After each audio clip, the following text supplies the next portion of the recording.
Hi అందరూ ఎట్లున్నారు మంచిగున్నారా? మేమందరం ఎక్కడికి పోతున్నాం అనుకుంటుల్లా శివలింగాన్ని దర్శనానికని పోతున్నాము. అది సాధారణమైన శివలింగం కాదండి. అది ఎక్కడుంది ఏ ఊర్లో ఉందన్నది నేను డీటెయిల్గా మీకు చెప్తాను. చందీప అనే ఊరిలో ఉన్నది. ఈ ఊరు శంకరపల్లికి 10 కిలోమీటర్ల దూరంలో ఉన్నది. అంటే మన హైదరాబాద్కి అక్కడికి 50 కిలోమీటర్ల దూరం. బ్రహ్మసూత్రంతో ఉన్న మరకత లింగం. మన వరల్డ్లోనే రెండు లింగాలు ఉన్నాయి. ఒకటి హైదరాబాదు, ఇంకొకటి తమిళనాడులో. మేమైతే అసలు అనుకోకుండా పోయినాము. అక్కడ కొబ్బరికాయలు, పార్కింగ్ ప్లేసు అన్నీ సౌకర్యాలు మంచిగా ఉన్నాయన్నమాట. ఇదే ఎంట్రన్స్. చూసేలా ఇక్కడ బైకులు కూడా పార్కింగ్ చేసుకోవచ్చు. మెయిన్ లోపల ఎంట్రన్స్ కాగానే ఇక్కడ కాలభైరవుడు దర్శనం ఇస్తాడు మనకు.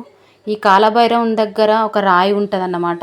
ఆ రాయిని పట్టుకొని మనం కోరిక కోరుకొని పట్టుకుంటే అది తిరుగుతుంది అన్నమాట. తిరుగుతే మన కోరిక తీరినట్టు. అక్కడ అందరు అట్లనే చేస్తున్నారు. నేనైతే కొత్తగా ఫస్ట్ టైము, అందుకే నేను మా ఆయన అందరం పట్టుకున్నాం. ఈ కాలభైరవుని ముందు దర్శించుకున్నాకనే ఈ మరకత శివలింగాన్ని దర్శించుకోవాలట. ఇక్కడ ఊరు చివరిలో ఉంటుంది ఈ గుడి. ఆ గుడి చుట్టూ అన్నీ పచ్చని పొలాల మధ్యలో గుడి ఉందన్నమాట. అక్కడికి మేము పోయేసరికి మస్తు జనాలు ఉన్నారు. ఆ జనాలను చూసి మేము పోయిందే సండే రోజు. కాకపోతే సోమవారం అయితే ఎక్కువ మంది ఉంటారు కదా అని మేము సండే రోజు అని పోయినాము. సండే రోజు కూడా ఇంత జనాలు ఉన్నారు ఏంది అని అనుకున్నాము. అది మా అదృష్టమో ఏంటిదో కానీ పక్కన చూస్తే పెద్ద పెద్ద అండలతోటి వంటలు చేస్తున్నారు. మేము అక్కడ ఉన్న పూజారిని అడిగినామన్నమాట. ఏంటిది ఇక్కడ వంటలు చేస్తున్నారు అని అంటే, నెలకు 10 రోజులు అక్కడ అన్నదానమే అవుతుందట.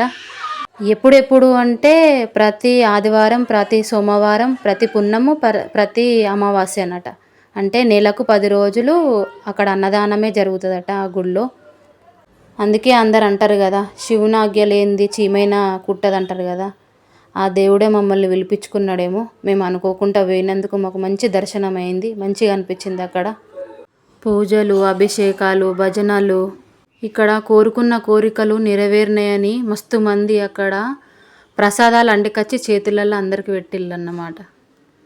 ఇక్కడ ప్రదక్షిణాలు కూడా ఎట్లా చేయాలన్నది కూడా అక్కడ బయట బోర్డు పెట్టిళ్ళు. ఆ రకంగా మనము ప్రదక్షిణాలు చేయాలన్నట్టు. అంటే ఇక్కడనే కాదు, ఏ శివుని గుళ్ళైనా అని మనం అట్లనే చేయాలి. కాకపోతే నేనైతే ఎక్కడ చూడలే, ఈ గుళ్ళే మాత్రం బయట పెట్టిళ్ళు బోర్డు. కార్తీక మాసంలో కూడా ఇక్కడ బాగా జనాలు ఉంటారు. మాది దర్శనం అయిపోయాక మేము ఒక కాడ కూర్చున్నాము.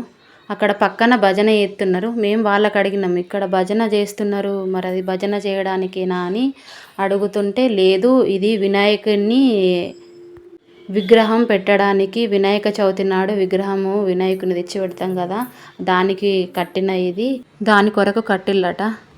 ఇక్కడ ఇంకొకటండి, మనము శివయ్యకు అభిషేకం చేయడానికని అన్ని రకాలుగా తీసుకుపోతాం. కాకపోతే పాలు మర్చిపోయిన వాళ్ళు ఎవరన్నా ఉంటే ఇట్లా అక్కడ స్వచ్ఛమైన ఆవు పాలు దొరుకుతాయి. మేమైతే మర్చిపోయినాము, అందుకే మేము అక్కడనే తీసుకున్నాం అభిషేకానికి. చూసిల్లా ఇక్కడ అన్నదానానికి ఎంతమంది లైన్ పట్టిల్లో. మేము తినేసినాం ఆల్రెడీ. అక్కడ తిన్నాక ఎవరి ప్లేటు వాళ్ళే కడిగి మళ్ళీ అక్కడ నీట్గా పెట్టేసేయాలి. నాకైతే మస్తు సంతోషం అనిపించింది. మా అదృష్టం ఉన్నది కాబట్టే మేము అంత దూరము దర్శించుకోవడానికని పోయినాము. మేము పోయినందుకైనా కానీ అక్కడ దర్శనం మంచిగా అయింది. మాకు ఆ దేవుని ప్రసాదం కూడా మాకు అన్నదానము మంచిగా దొరికింది. ఓం నమ శివాయ, ఓం నమ శివాయ.